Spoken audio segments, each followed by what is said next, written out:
ఛందస్సు part 2 video అండి. మొదటి వీడియోలో కొన్ని పదాలు ఇచ్చాను, వాటి అర్థాలు ఈ వీడియోలో పోస్ట్ చేస్తున్నాను. యతి అంటే పద్యపాదంలో మొదటి అక్షరం, ప్రాస అంటే పద్యపాదంలో రెండవ అక్షరం.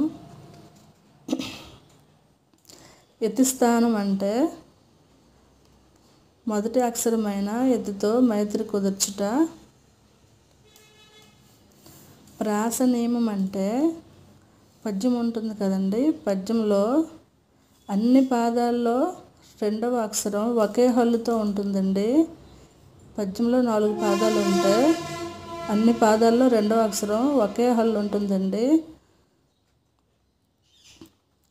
నెక్స్ట్ ప్రాసయతి.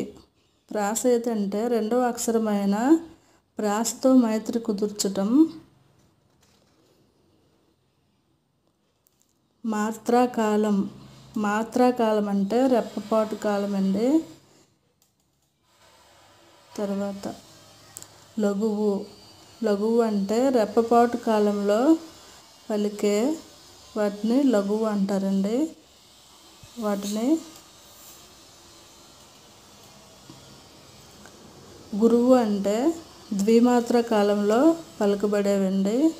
దాన్ని ఆ సింబల్తో గుర్తిస్తారు.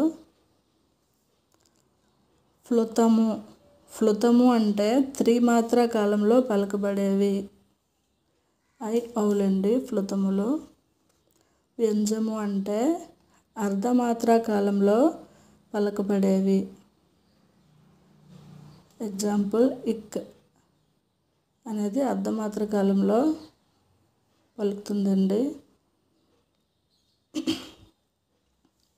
ఈ వీడియో కనుక మీకు నచ్చితే లైక్ చేయండి.